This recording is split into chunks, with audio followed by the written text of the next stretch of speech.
Hello everyone, we are SCT Squared Engineering and we are here today to present our construction management plan for the Barangaroo Reserve project.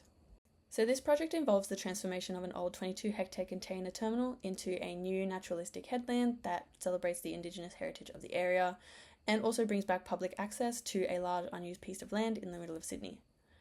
Our goal is to satisfy our clients, Infrastructure New South Wales, in delivering an innovative and sustainable design, all while maintaining top-level safety and transparency during construction and staying within our projected budget and timeframe. Here is our SCT Squared team who have put together this construction management plan. I'm Serena and I'm in charge of the scheduling of this project. We also have Carlos who's taking care of the risk management, work health and safety and environmental considerations, Thomas who is in charge of the site management and project costing, and Tommy who is looking after our monitoring and control plans and our finalisation and handover phase.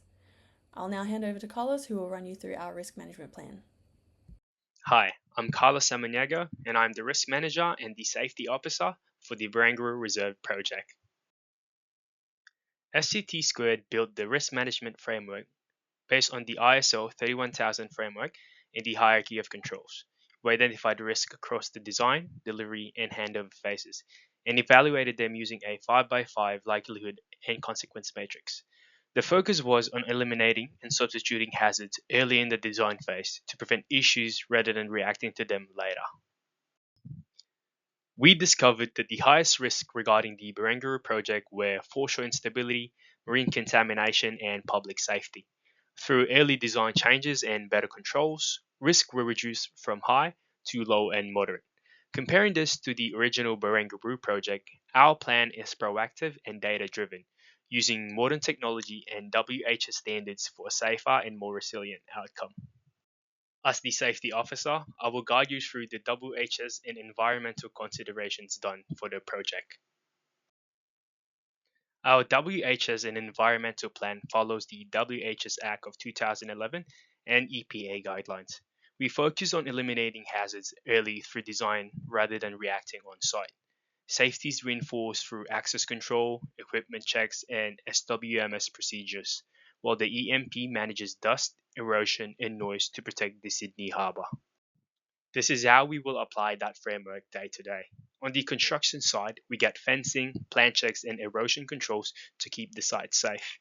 In the office, everything's coordinated. Safety documents, briefings, and reportings are all managed digitally. And compared to the original Barangaroo project, our approach is more proactive, using digital tools to manage safety instead of reacting on site. Hello again, I'm Serena and I'll be taking you through the scheduling of this project. So we developed this work breakdown structure for this project and it covers pre-construction, which involves development and approval of plans, planning and development, which is largely involving subcontractor engagement, construction, which is the longest part of our schedule, and finally, finalisation and handover.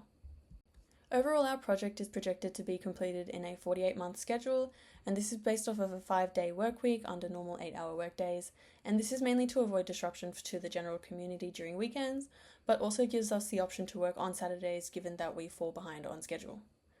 Our schedule was developed using the critical path method, which we added 10% contingency to the timeframe, as well as additional risk-based contingencies for higher risk tasks such as foreshore construction and demolition. The tender process is another item in the schedule that has been extended through risk-based contingencies, as slow or lack of communication from tenderers has been identified as a risk. Here is a list of the key specialised contractors that we plan to prepare tender packages for, and the awarded subcontractors will work with our site team to complete their scope of works. Hello everyone, my name is Thomas Dunkley and today I'll be discussing the site layout, construction considerations and the overall project costing associated with Barangaroo Reserve development. This plan provides a clear framework to maintain safety, environmental control and efficiency across the site. Our key goals are to create a safety-first site, maintain full regulatory compliance and minimize disruption to the community.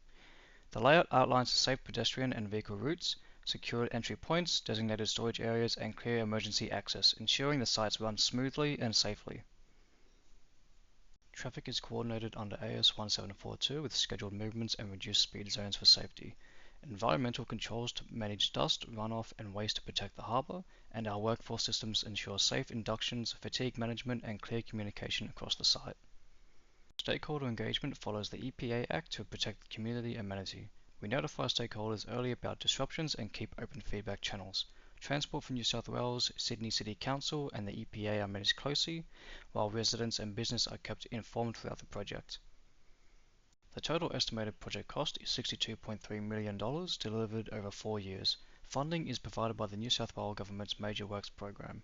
The main costs fall under major civil and structural works at 40%, followed by finishes and landscaping at 25%, and services at 20%. This S-curve shows cumulative project spending over the 48-month program. It follows a logistic growth pattern, starting slowly accelerating through the main civil and structural phase between months 3 and 32, then flattening as works near completion. The curve is based off the total project value of $62.3 million. Hello everyone, I'm Tommy, and I'm in charge of the monitoring and control plans as well as the finalization and handover of this project. Our strategy of monitoring this project works as a continuous cycle. We first start out by setting our scope, costs, and time baselines, which all of our performances will be measured against. We'll monitor progress using tools like daily site diaries and monthly earned value management, which allows us to track our KPIs with things like our cost performance index and our schedule performance index, giving us a clear objective measure of the overall project health. We also enforce weekly internal progress updates and fortnightly update meetings with Infrastructure New South Wales to maintain clear communication and ensure that our individual and collective performances are up to standard. Moving on to our quality management, we have a system that integrates both quality assurance and quality control to make sure we have both proactive and active measures for us to meet our clients' expectations. We'll use tools like inspection and test plans for critical works, which include hold points for verification by both our project management team and our client. Any failures are formally documented and managed using non-conformance reports to ensure they are rectified and don't reoccur. This entire process leads to our final handover, where we transition a safe and fully functional asset to Infrastructure New South Wales. We'll provide all critical documentation, including as-built drawings, warranties, and operations and maintenance manuals, which conduct formal training to staff for the operation of systems such as irrigation and lighting. In closing, our plan is designed to deliver on the promise of Barangaroo Reserve. Our approach is simple.